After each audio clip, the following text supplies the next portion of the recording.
안녕하십니까. 주닥 공명입니다. 오랜만에 제가 녹화를 해서 올리게 됐습니다. 제가 갑작스런 목요일 날 출장을 갔다가 제가 복귀가 오늘 했습니다.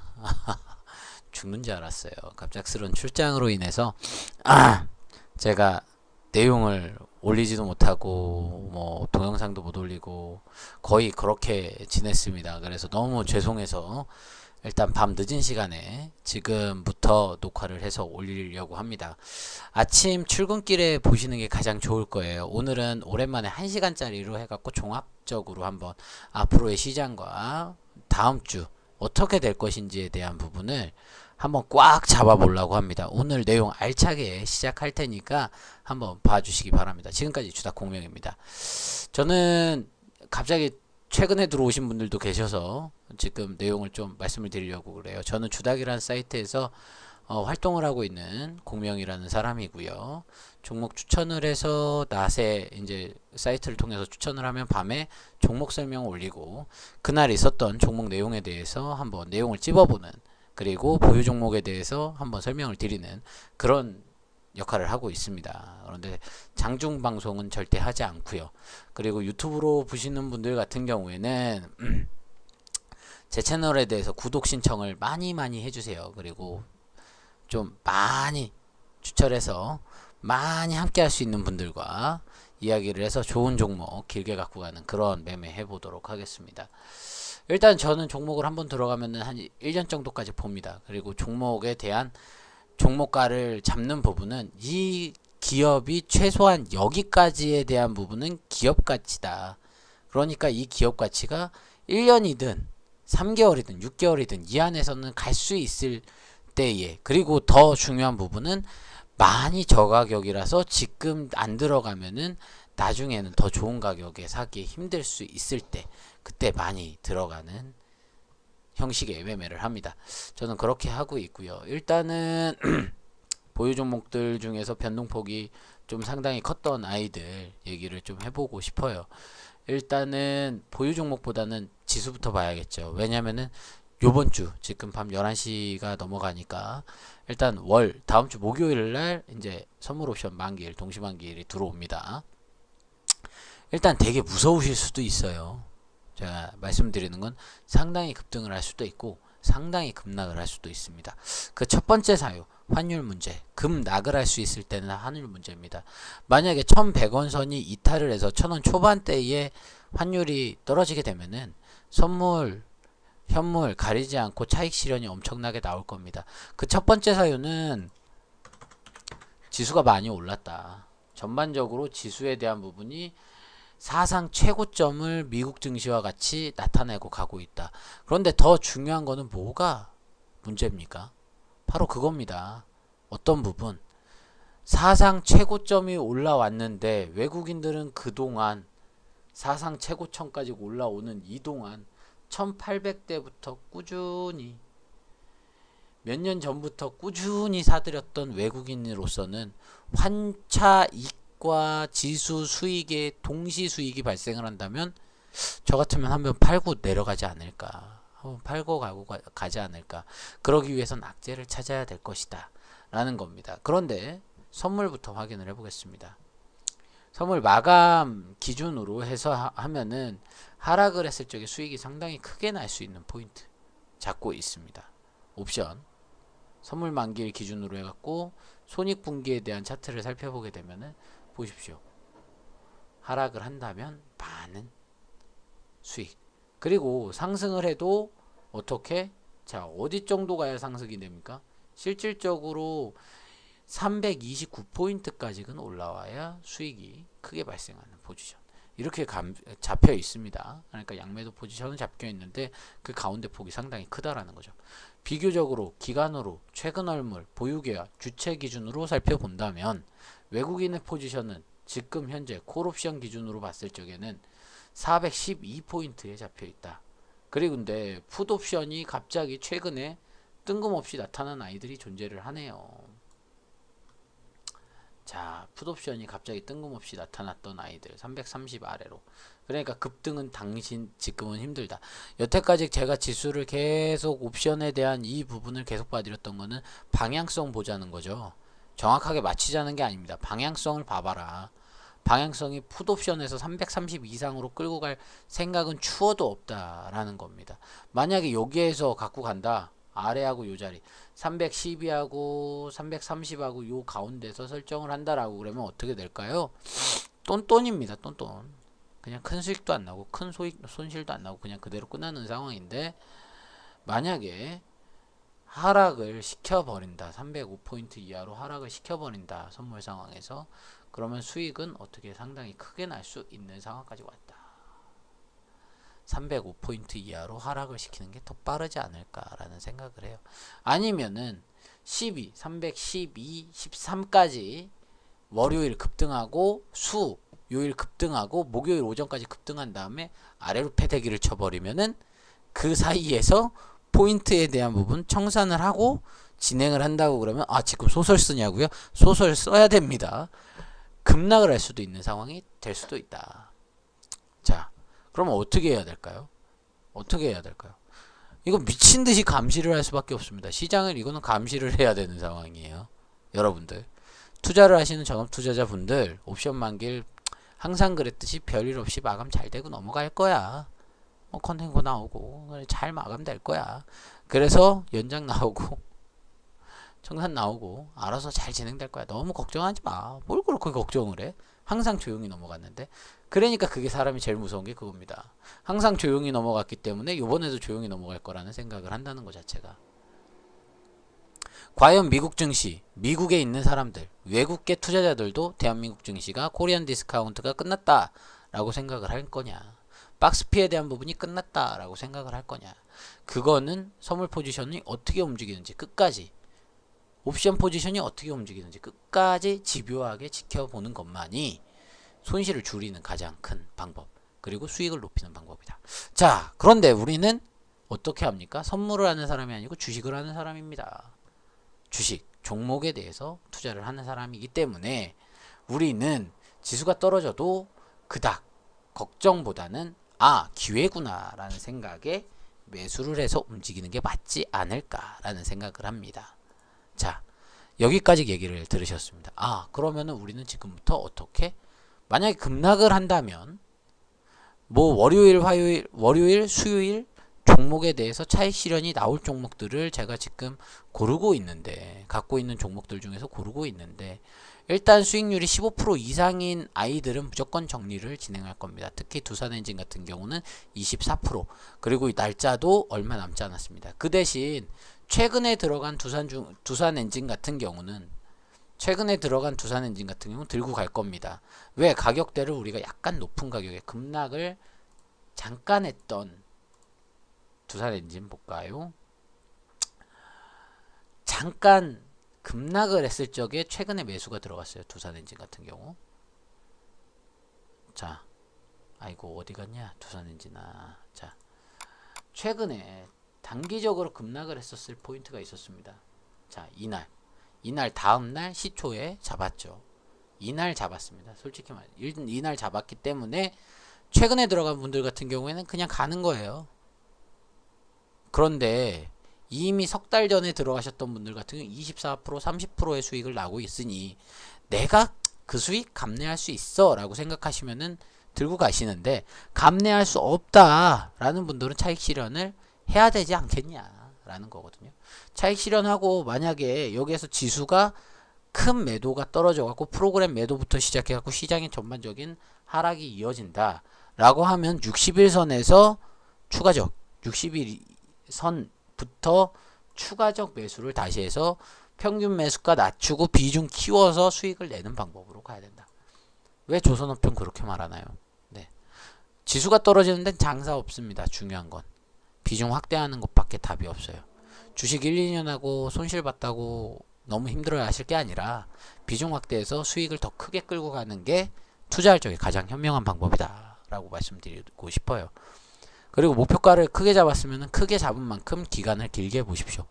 단기간 안에 높게 올라가는 아이들 충분히 있어요. 두산엔진 같은 경우 단기간 안에 한 35%까지 또 올랐는데 절대 팔지 않았어요. 왜? 나는 수익을 크게 보니까. 한 100%까지 또 보려고 생각을 하고 있으니까. 저는 그렇게 매매하는 스타일이니까 조금만 이해해 주시고요. 한진중공업 들고 계신 분들도 많이 계세요. 그분들 같은 경우도 매매 비슷하게 합니다. 옛날에 들으셨던 분들, 옛날에부터 들고 계셨던 분들 15% 이상이 나온, 일단은 그런 상황이라면 일부 차익 실현하고 비중 다시 확대, 그런 형식으로 끌고 가는 것도 나쁘지는 않지 않을까 라고 생각합니다. 주닥이라는 사이트가 유효기간을 90일을 줍니다. 90일을 주다 보니까 3개월이 지나면 종목을 무조건 매도를 하게끔 돼 있어요. 그러면은 저는 무조건 매도를 했다가 그 종목에 대해서 비중 확대를 다시 들어가는 형식으로 가야 되지 않을까라는 겁니다.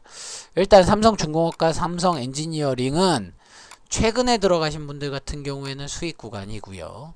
제가 준 전문가로 있어서 종목 추천할 적에 사지 않으셨던 분들 같은 경우는 제가 별로 걱정을 안 하겠는데, 일단은 들고 가시는 게 맞는 겁니다. 조선업종 돌아오는 트렌드이기 때문에 그냥 사이클, 기업 사이클, 전반적인 사이클, 업황 경제 사이클을 좀 살펴본다면 많은 전문가들이 얘기할 적에 이렇게 경제학 책에 나오죠.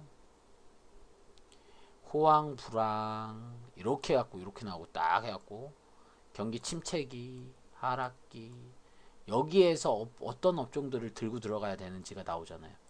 지금은 큰 사이클에 맞춰서 들어가면 지금은 거의 고점입니다. 그러면 여기에선 뭐가 있을까요? 조선업종이 있는 거고요. 여기에서는 뭐가 있나요? 그러면 여기에서는 소비업종, 그러면 IT, 또 소형 내수제, 이쪽에 그것들이 경기를 틔우고 여기에서 자동차, 기계, 대형 소비업종이 들어가면 해운업 지수가 올라가고, 거기에서 그게 끝이가 돼버리면은 어떻게 된다? 조선업종에 발주가 들어온다. 이게 지금까지의 경제 톤현상에 대한 이야기였습니다. 그죠? 그런 상황이에요. 그런데 지금 해운업 지수가 어마어마하게 치솟았습니다. 그거에 대한 가치가 지금 재평가되고 있는 상황인 거고, 해운 업종에 대한 부분이 구조조정이 전반적으로 치킨게임이 끝난다. 그리고 글로벌 해운선사였던 한진해운이 파산을 하면서 해운업 지수는 말도 안 되게 어마어마하게 급등을 했죠. 파산 이후에. 그런 다음에 조선업종들이 화랑이 시작이 되는 시기, 그게 벌써 10년 전에 대한 이야기였습니다. 그 당시에도 10년 전에 걱정했을 적에 뭐라고 그랬습니까? 대부분 사람들이 해운업 업종에 대한 부분은 수준은 10년치를 받아놨다. 그렇기 때문에 무서워할 게 아니라 들고 있어야 된다. 그 종목들 그 중간에 5년, 3년 사이에 주가가 얼마까지 올랐나요? 근 5배. 현대중공업 같은 경우 60만원까지 또 갔었죠. 그렇게 갔었습니다. 그렇게 간 다음에 다시 이제 수주가 더 이상 들어오지가 않고 있기 때문에 주가가 바닥을 친 거고요. 그 다음에 지금 다시 그 사이클이 10년 정도가 들어왔다라는 거죠. 왜 사이클을 그렇게 갈 수밖에 없느냐.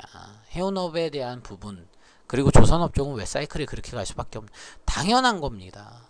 배도 노후를 하고요. 10년 정도 지나면은 대형 컨테이너선부터 시작해서 얘네들은 부식이 이미 많이, 유지관리비가 많이 들어갔기 때문에 교체 수요가 발생을 하는 거예요. 그거에 맞춰서 움직인다라는 거죠. 조선업종 같은 경우. 그러니까 조선업종은 지금 10년 전에 들어갔을 때와 똑같은 상황에 조선업종이 지금 존재를 하는 거죠.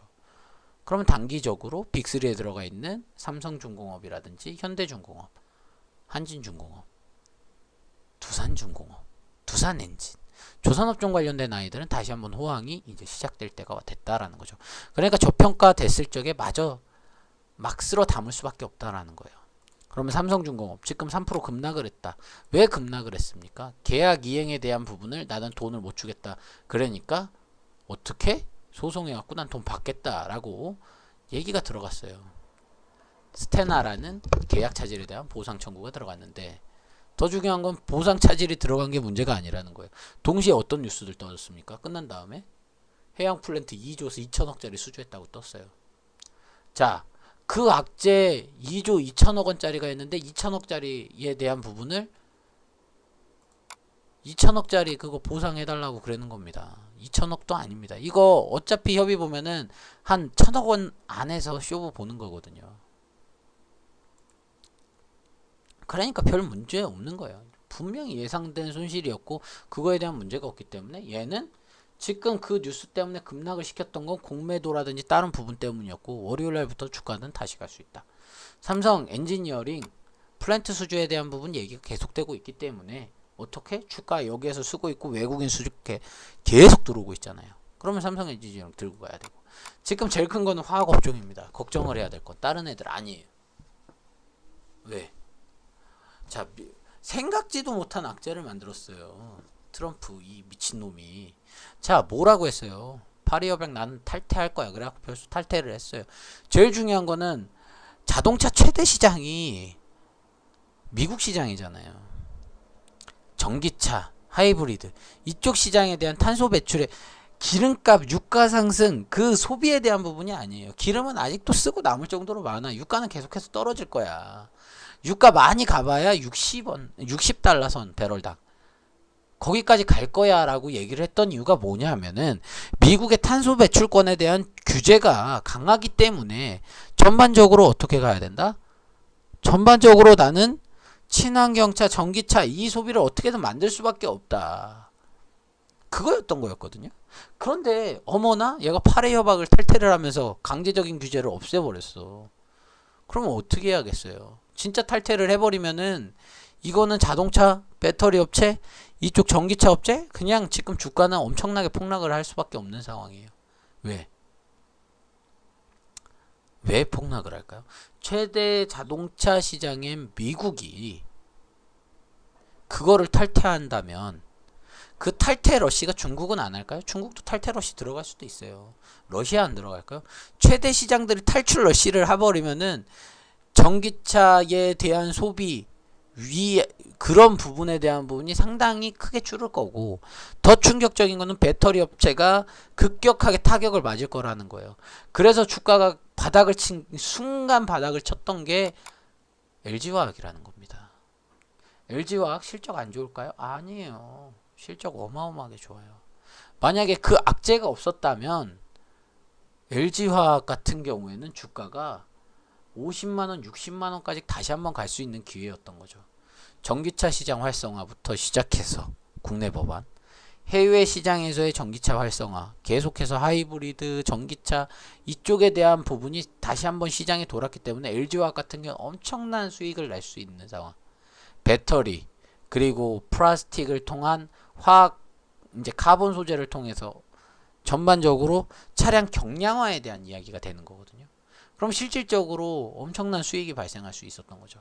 그런데 그게 트럼프의 그 말도 안 되는 개소리 한 방이기 때문에 하나가 LG화학과 SK이노베이션은 어차피 기름 업체로 많이 알려져 있고 화학에 투자를 한다고 발표한 다음날 그게 터져버리니 주가는 그닥 그러면 수정하면 되지 이 정도 뺏기 됐으니까 주가가 그만 요 정도 떨어지고 만 거라는 거죠. 중요한 건 그거예요. 종잡을 수 없는 놈이 강대국에 수장이 돼 있으니 말도 안 되는 일들이 자꾸만 벌어지는 거예요. 생각지도 못한 뉴스들이 나오고 그러다 보니까 LG화학과 SK이노베이션은 당분간 저가에 살 수 있는 그런 기회가 온다라는 거죠. 그러면 사드려야 되지 않겠습니까? 오히려. 그런데 자 탈출 러시는 이루어지지 않을 겁니다. 파리 협약에 대한. 자 중요한 건 탈출 러시는 이루어지지 않아. 그리고 탄소 배출권만 갖고 문제가 됐던 탄소 부분만 갖고 문제가 됐던 게 아니라 중국 같은 경우는 어떻게? 중국 같은 경우에는 미세먼지 때문에 전기차를 활성화시키겠다라는 거죠. 다른 사유가 있는 겁니다. 자, 그렇게 해서 시장이 돌아가기 때문에 큰 틀의 트렌드는 바뀌지 않을 거예요. 그런데 단기적인 트럼프 악재 때문에 떨어진 거기 때문에 주가에 대한 부분은 수익성을 확대하고 수익을 키울 수 있게끔 조금만 더 떨어지고 조금만 더 떨어져서 60일선에 접근을 하면 그때 2차 매수를 들어가는 게 맞다. 만약에 조금 더 이탈을 한다라고 그러면 SK이노베이션, LG화학에 대해서는 추가적으로 비중 확대 뉴스를 저는 추천을 드리도록 하겠습니다. 대유플러스입니다. 자동차 업종. 얘네들은 계속 이렇게 해갖고 움직이기 때문에 6월달 진입했죠. 조만간 팔을 거예요. 14% 정도 수익이 났으니 그냥 팔고 넘어갈게요. 한진중공업입니다. 한진중공업 일단은 어떻게 외국인 비중이 돌아오는 상황, 기관의 비중은 계속 좋은 상황. 한진은 리스크에 대한 해소 자체가, 정권에 대한 리스크 해소 자체가 좋은 내용인 거고요. 계속 끌고 갈 수 있다. 그렇게 해서 움직이면 된다라는 겁니다. 한마디로 말해서 종목별로 좀 오늘 심도 있는 얘기를 계속 끌고 가고 있는 거예요. GKL 같은 경우는 어떻습니까? GKL 오늘 급락을 했어요. 자, GKL 급락한 사유는 뭘까요? 급락한 사유 모르세요? 저도 잘 모르겠습니다. 이러면은 제가 나쁜 놈이겠죠. 자, GKL이 급락한 사유는 바로 그겁니다. 기관의 매도세. 기관이 왜 매도를 했을까요? 지금 보유한 가격대 자체가 높다고 생각을 하는 겁니다. 그리고 털 수 있는 개인들도 아직 많이 존재한다고 생각을 하는 거죠.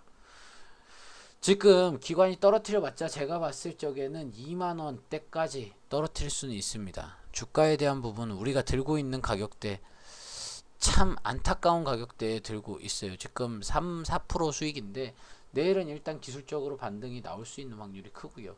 22,000원 정도에 만약에 개인들이 던지고 나간다 싶으면은 기관이나 외국인은 더 사들일 겁니다. 흔드는 거죠. 올 하반기 내년 초에 뭐가 있습니까? 평창올림픽이 있고요. 평창올림픽이 있는 다음에 또 뭐가 있을까요? 내년 하반기인가요? 아무튼 평창올림픽이 있은 다음에 뭐가 있나요? 지금 제일 중요한 거는 신규 정부에서 사드에 대한 부분을 어떻게든 해결하려고 하다 보니까 대중관계가 완화가 된다라는 거죠. 그러면 대중관계가 완화가 되면은 관광객 수요, 카지노 수요, 이런 수요가 증가를 할 수밖에 없고, 더 중요한 부분은 이 카지노라든지 이런 아이들은 경기가 불황이라고 말하는 그런 시기에 주가가 막 뛰고요. 매출이 증가를 하고요. 더 중요한 건 관광업종에 대한 부분이 증가가 가치가 된다라는 거죠. 그러면 어떻게 될까요? GKL은 주가가 올라갈 거예요. 그러면 오늘 하락이, 여태까지의 하락이 단기적으로 개인 털기의 일환이다 라고 보시면 될 것 같고요. 제가 볼 적에는 지금 어떠한 포지션도 없습니다. 차트도 뭐 엘리어트 파동에 들어가는 차트도 아니고요. 지금 차트로서 보기보다는 중요한 부분은 심리적으로 봐야 되는 겁니다. 심리적 매매로 끌고 가는 것이 맞다. 그래서 들고 가는 건 좀 유지를 하되, 주가가 더 떨어진다면은 매수 더 해서 들고 가도록 하겠습니다. 대교입니다. 대교 같은 경우는 지금 포인트 다시 한번 돌아와서 골든크로스 다시 한번 발생할 수 있는 상황 왔습니다. 외국인의 지분이 10%대 넘어서 다시 한번 10%대 가까운 지분을 다시 한번 끌어들이고 있어요. 외국인이 여태까지 팔아치우다가 이제 끌어올리는 상황인 거고요. 기관의 수급 단기적으로 빠졌는데 다시 들어올 것 같습니다. 왜 얘네들에 대해서 그렇게 긍정적으로 보시나요? 자, 신규 정부에 대한 부분입니다. 대교에 대한 부분은 신규 정부에 대해서 수장들이 아직 다 결정나지 않았어요. 교육부 장관이 누가 될지도 걱정이 나지 않았고요. 더 중요한 거는 얘네 같은 경우에는 뭐가 있냐, 오너의 지주사 매입이 계속해서 이루어지고 있고요. 더 중요한 건 유보율이 1800%, 1400%, 1500%이 정도까지 유보율이 쌓여 있다는 거예요. 현금이 많이 있기 때문에 주주 관련된 포인트로 지주사 매매를, 아니 자사주 매입을 끌고 들어갈 수도 있다. 그런데 지금 비중 자체가 80% 가까 70%? 네, 70% 가깝게 지금 갖고 있다라는 거죠. 그러면 이거를 지분을 더 증가를 시킬 수도 있다라는 거기 때문에 어떻게 지켜볼 만하다라는 거예요. 그렇기 때문에 수익성이 더 좋아질 수 있다. 수익성이 아니고 주가가 상승을 할 수 있다 라고 보시는 게 맞다라는 겁니다. 그렇게 해서 볼 거고요. 삼형화학, 얘가 지금 얘도 비슷한 상황이에요. GKL하고 비슷한 상황. 주가가 떨어졌고 거기에서 횡보를 하고 있고 지금 다시 한번 올라가려고 하지만 주가가 쉽게 올라가고 있지는 않고, 외국인 지분율, 기관 지분율이 빠졌지만 별다른 내용 없고, 그런데 자사주 매입은 관정재단에서 이루어지고 있고. 자, 그러면 얘네가 주가가 지금 엄청나게 저평가되어 있는 상황은 맞습니다. 6분의 1 가격으로 저평가되어 있고요. 현금성 그닥 안 좋은 회사는 아니고요. 자, 얘네들이 최근 들어서 추천이 많이 나온 애들이더라고요. 제가 추천을 한 이후에 주가가 이렇게 움직이다가 추천이 한 3, 4군데 업체에서 추천이 계속 이루어지면서 주가가 바닥을 쳤어요. 왜? 얘네 거래량이 상당히 적은 회사입니다. 걔네들도 생각했죠. 아, 설마 애들이 많이 살까? 이랬는데 많이 사버린 거죠. 중요한 거는 여기에 신영 자산운용이라는 회사가 지분을 많이 갖고 있고, 마라톤 펀드라든지 이쪽에서 들고 있는 부분도 꽤 있을 거고, 그런데 신용 펀드 같은 경우엔 들어가면은 무조건 수익을 내는 게 얘네들의 법칙이라는 거죠. BOPP, PPC, 랩, 종이상자, 한마디로 포장되는 그런 아이들을 만드는 아이들인데, 일단 원자재 가격 하락, 중요한 거. 그 이유만 갖고도 주가는 충분히 올릴 수 있다라는 겁니다. 원자재 가격 하락이 얼마나 큰 포인트가 될지는 한번 지켜봐야 되는 거고요. 이유를 찾아서 올리는 데는 별 문제는 없을 것으로 보여집니다. 자, 보십시오. 자산이 총 얼마입니까? 1600억입니다. 부채가 600억이에요. 3분의 1 수준. 자본이 깔려있는 게 유보율이 400%. 적자를 내는데 400%의 유보율을 갖고 있어요. 별로 문제가 되지 않는다라는 거죠. 일단 제가 볼 적엔 주가는 BPS 기준으로 봤을 때 한 2,500원, 3,000원까지 그대로 갈 수 있다 라는 거고요. 그닥 문제되는 회사는 아니다라는 거예요. 잘 팔고 있기 때문에 끌고 간다, 그렇게 보시면 될 것 같습니다. 보유 관점 그대로 유지를 할 거고요. 이참에서 조만간 들어갈 것으로 말씀드리겠습니다. 카카오입니다. 카카오 주가가 계속해서 오르고 있어요. 자, 카카오에 대해서 얘네 왜 이렇게 주가가 오르지? 별 내용 없는데? 별 내용이 왜 없을까요? 인터넷 은행 관련해서. 인터넷 은행 관련해서 또 어떤 이유가 있나요? 계속해서 업체를 늘린다고 합니다. 인터넷 은행. 신규로 몇 개를 더 둔다. 자, 그러면 얘네들은 그러면 경쟁이 심화가 되니까 안 좋은 거 아닌가요? 라는 겁니다. 인터넷, 자, 중요한 건 그거예요. 신규 산업을 만드는 거거든요. 신규 사업이 아니고 신규 산업인 거예요. 자, 최근에 K뱅크 오픈이 됐죠. 걔 혼자서 막 하다 보니까 좋아 광고를 하는데 사람들 잘 안 들어와요. 그죠? 왜냐하면 기존에 있는 틀을 깨기가 상당히 힘든 거거든요. 그런데 젊은 사람들은 조금씩 들어간다라는 거죠. 자, 하반기에 만약에 카카오은행이 이제 정식 영업을 시작한다라고 하면은 이제 조금 날 겁니다. 쟤네도 하고 쟤네도 하네. 조금 더 해볼까? 그러면 조금 더 시장이 커지겠죠. 그런데 3, 4, 5, 5개 사업자까지 늘린다 라고 들으면은 얘네들은 일반 은행과 경쟁이 되는 상황이 되는 겁니다. 인터넷 은행 자체가. 그러면 어떻게 될까? 주가는 올라갈 수밖에 없다라는 거예요. 왜? 생태계가 형성이 돼버리면은 그 다음은 안에서 싸움이 되기 때문에 문제가 되지 않아요. 밥그릇 싸움이 된다라는 거죠. 그런데 생태계가 자체가 형성되지 않은, 산업 자체의 산업 부분이 형성되지 않은 상태에서 하나 둘 갖고 야 니네 특혜 줬으니까 니들끼리 알아서 잘 해봐, 산업 자체가 없어질 수도 있어요. 우리 대표적인 사례들이 몇 가지가 있었어요. 자, 신규 산업이라고 해갖고 어떤 게 줄기세포. 그때 맨 처음에 2개만 갖고 진행을 했던 게 얘네들이 죽을라 하니까 막 대학병원부터 시작해갖고 막 사업을 열어줬죠. 인가를. 그 다음에 어떻게 됐어요? 바이오주에 대한 부분이 주가가 확 올라갔었죠. 줄기세포 신산업이다, 어떻게 됐다. 그런 다음에 그게 어떻게 됐습니까? 빛 좋은 개살구로 죽어버렸죠. 그리고 살아남은 애 하나만 지금 미친듯이 달리고 있죠. 셀트리온. 그렇게 되는 거예요.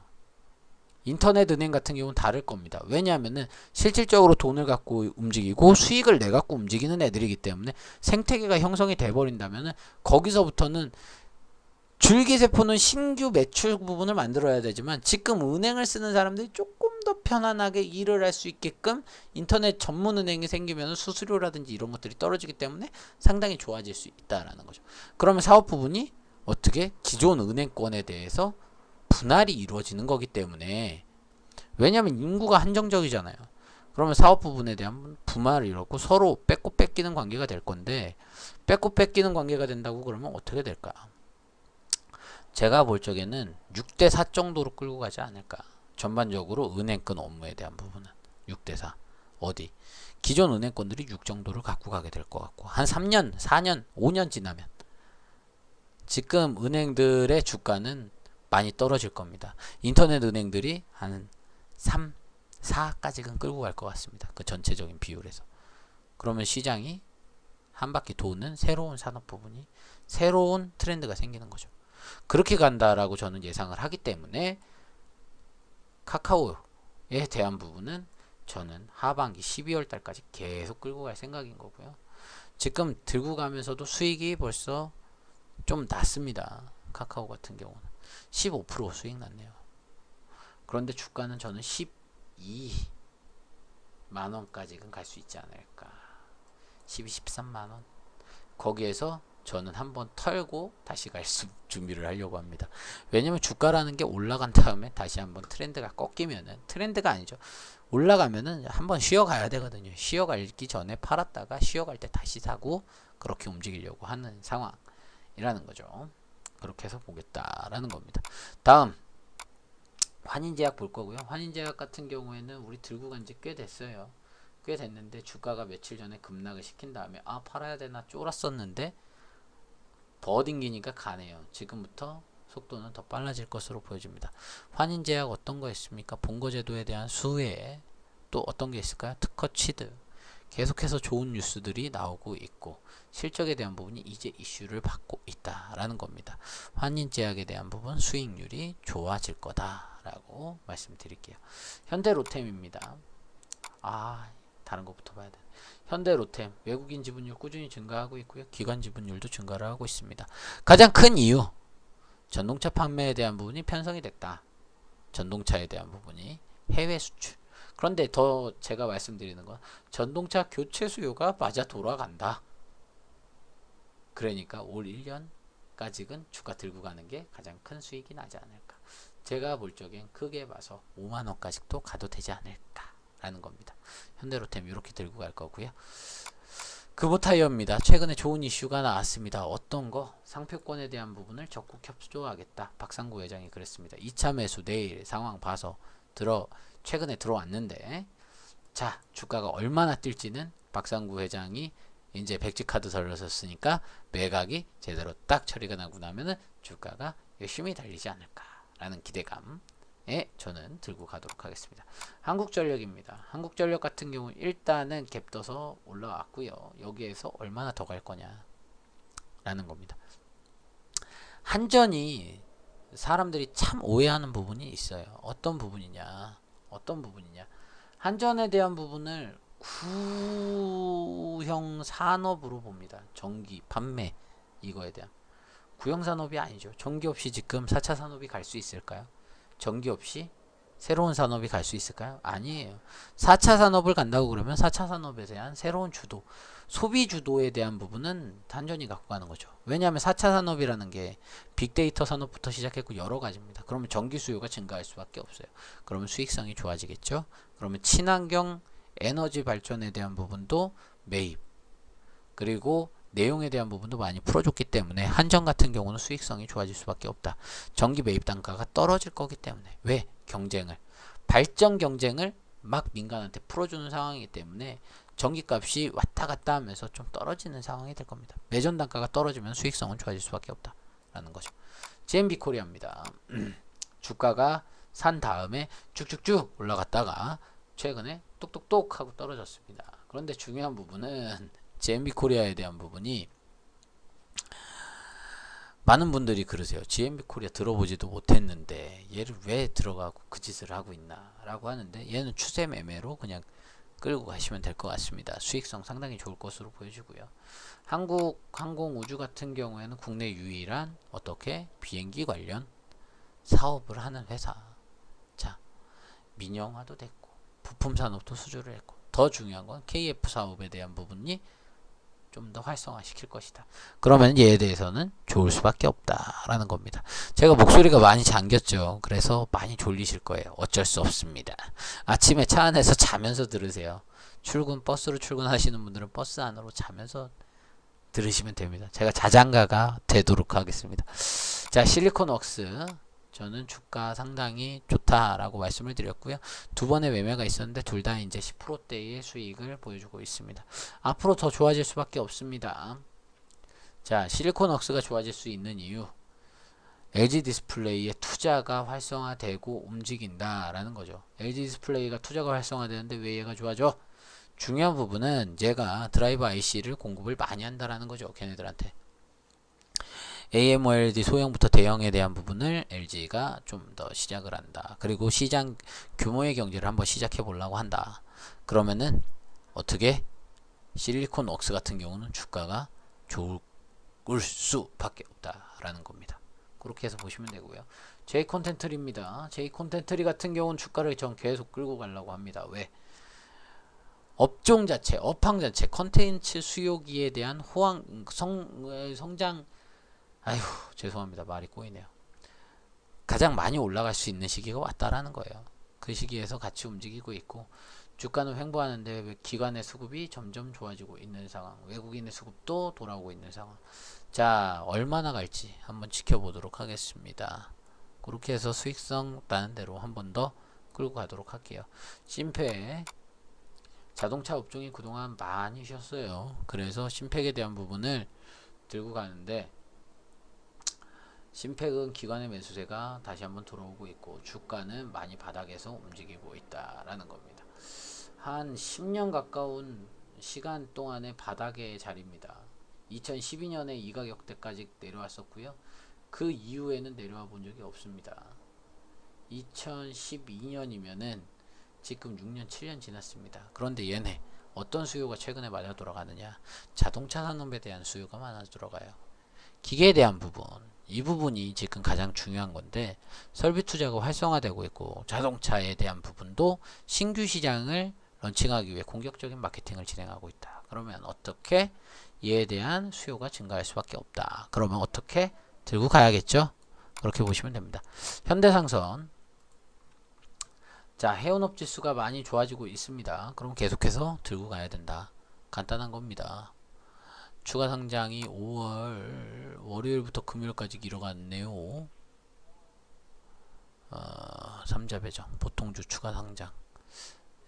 에이, 그럼 다음 주 쉬어가는 시간? 이렇게 보시면 될 것 같고요. 두산 엔진 주가는 계속해서 어떻게 올라갈 수 있다. 하지만 어떻게 만기일이 왔으니 정리할 건 정리하시는 것도 나쁘진 않다. 저는 그런데 어떻게 들고 갈 거다 라고 보시면 될 것 같고요. SK네트워크스입니다. 주가가 단기간적으로 급락을 했죠. 급락을 했고 실적 발표 이후 상승에 대한 부분을 저는 보도록 하겠습니다. 그 전에 어떻게 비중 확대 포인트 또 사들이려고 준비를 할 거예요. SK네트워크스 같은 경우 지금 2차 매수, 3차 매수 해서 비중 확대 계속 키우고 있고요. 일단은 실적에 대한 부분은 어떻게 배신을 하지 못합니다. 중요한 거는 실적에 대한 부분이 가장 큰 거고요. 주가가 많이 떨어져 있는 부분도 맞습니다. 자, 왜 실적에 대한 부분이 좋을까요? 렌트 사업 부분, 렌탈 사업 부분이 상당히 좋아지고 있다라는 겁니다. 렌탈 사업이 좋아지면 제일 중요한 부분은 뭐냐 하면은요, 단 하나입니다. 매달 들어오는 현금이 좋아지고 있다. 그러면 매달 들어오는 그 현금 갖고 뭐 할 거냐? 기업에 대한 체질 개선이 들어갈 거다. 그러면 체질 개선이 진행이 되면 어떻게 될까요? 주가는 좋아질 수밖에 없는 거죠. 그리고 수익성의 확대도 끌고 갈 수 있는 거고요. 계속해서 늘어날 수밖에 없는 상황이다. 현대 엘리베이터입니다. 현대 엘리베이터 들어가서 지금 2차 매수 준비를 하려고 하는데 조금 더 안 내려오고 계속 그리고 가고 있어요. 요렇게 하면서 저점을 계속해서 높여가는 상황인 거거든요. 저점 높여가면서 위로 올리는데, 자, 여기에서 부딪혀서 요만큼 내려온다고 그러면 조금 더 살려고 하고 있습니다. 중요한 건 현대 엘리베이터 어떤 것들이 있나요? 분양 시장에 대한 부분이 다시 한번 활성화가 이루어지고 있다라는 거죠. 그거에 대한 부분. 그거 하나만 갖고 가는 거예요. 주가가 너무 급락을 했어요. 아파트 경기 제일 좋을 때 주가가 최고점을 찍었고요. 그 다음에 잃어버린 10년이 갔죠. 여기에서 왜? 자, 정권에 대한 안 좋은 예였죠. 어떤 게? 대북 관련 리스크로 이야기를 많이 끌고 갔고요. 북에 대한 리스크로 많이 끌고 가다 보니 전 두 번의 정권에서 엄청나게 고생을 했죠. 정권에 대한 기대감만으로도 주가는 올라갈 수 있다. 외국인 지분율이 그래서 올라가는 상황으로 보여진다. 그러면 어떻게? 주가는 올라갈 거니까 들고 가자. 자, LG화학입니다. 이제 사야 되는 주간이 들어왔어요. 다음 주에 사드릴 겁니다. 얼마? 28만원 선에 2차 매수 3차 매수 진행할 거예요. 사신 분 아무도 없어요. 왜냐면은 제가 추천한 다음에 딱 30분 만에 추천 종료를 시켰습니다. 주가가 갑자기 튀었고요. 여기에서 갑자기 튀었죠. 튀었는데 30만원이 넘어가면서 쭉쭉쭉쭉 튀고 나가고 더 이상 추천을 하지 않았고 세운 다음에 지금 2차 추천을 할 거예요.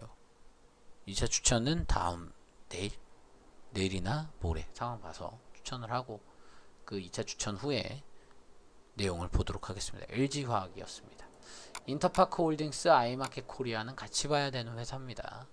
실적이 좋다, 더 올라갈 거다 라는 거고요.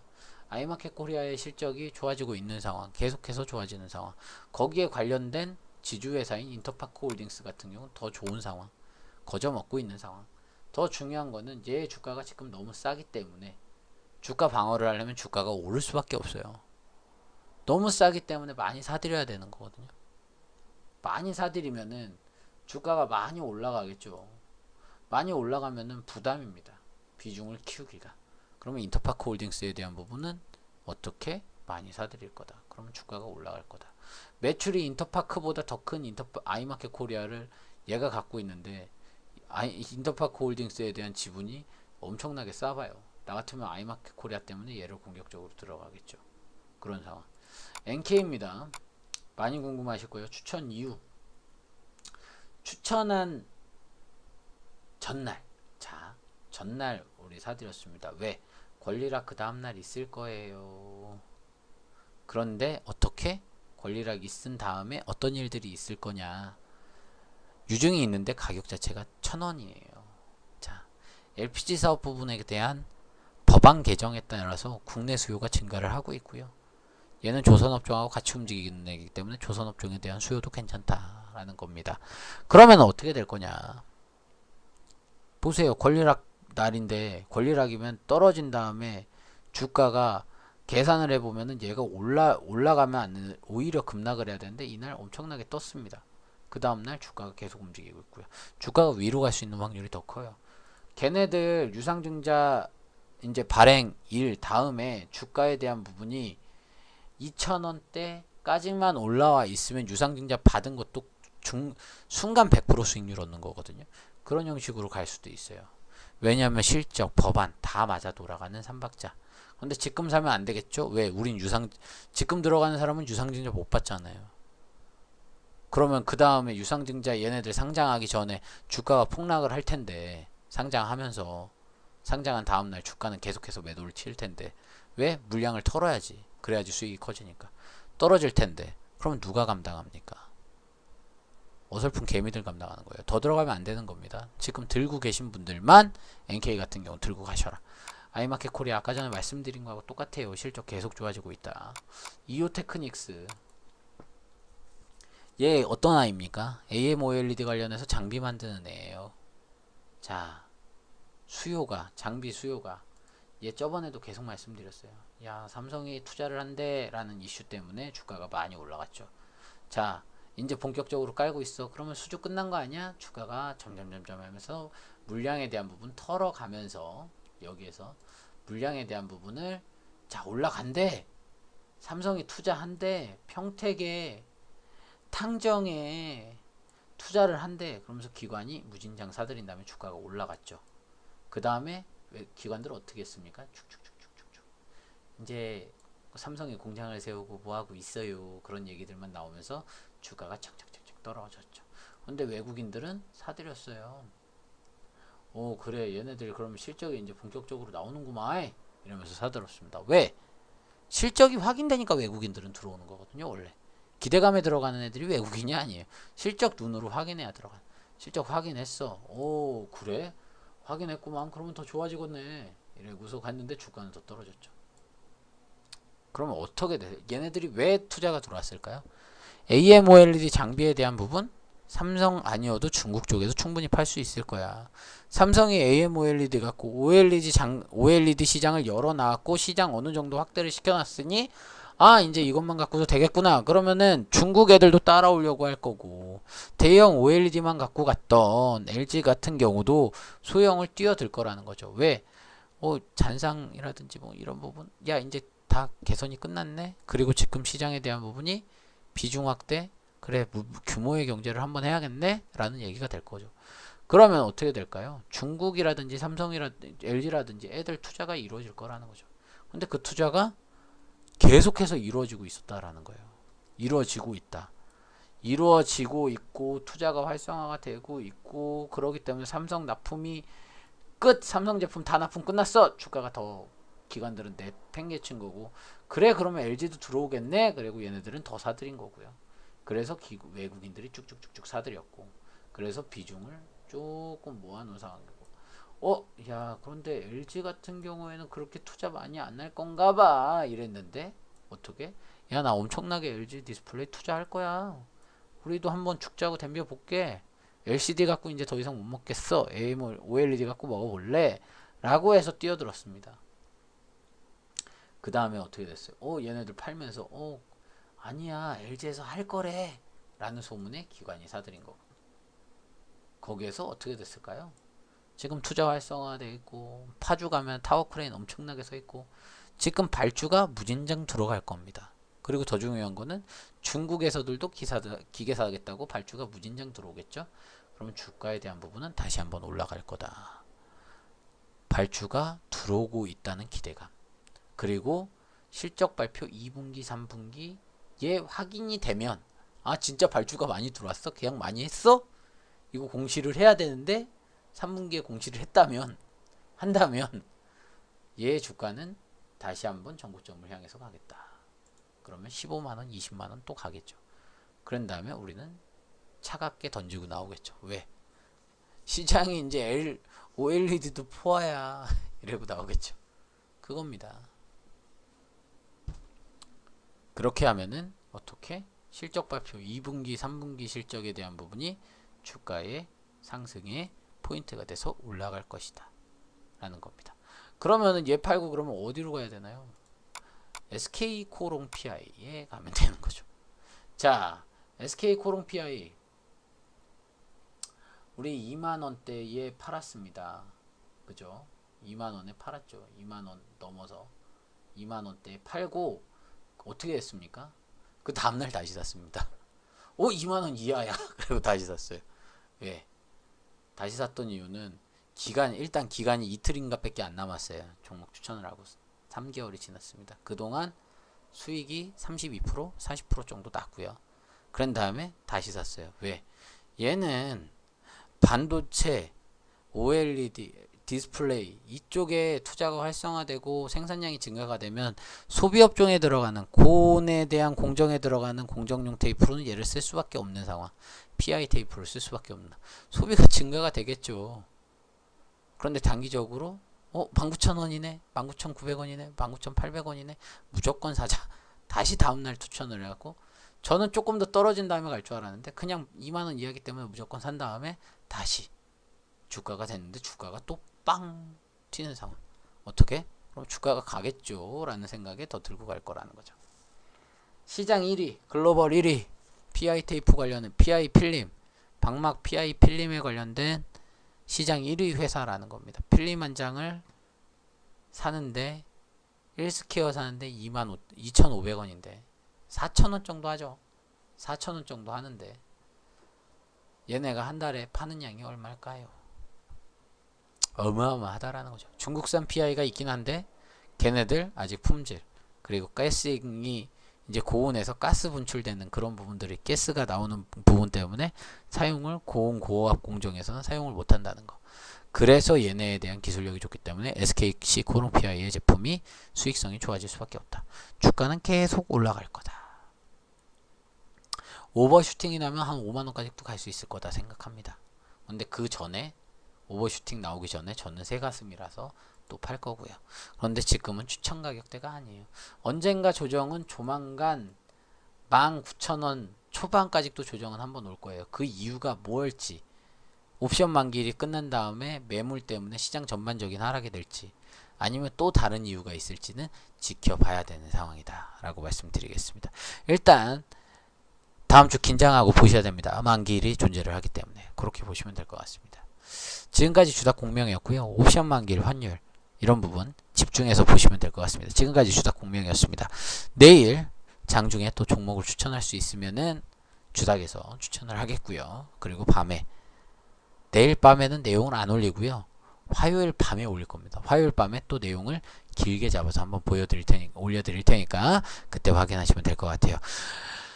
주닥 공명이었고요. 유튜브로 보시는 분들 같은 경우는 구독 많이 해주시고요. 소문 많이 내서 우리 같이 투자하는 사람들을 많이 늘려보자고요. 같이 투자하는 사람들을, 함께 투자하는 사람들을 한 1000명, 2000명 정도 보리면은 진짜 그 함께 투자하는 분들이 같이 투자를 하면은 진짜 같이 투자가 되지 않을까.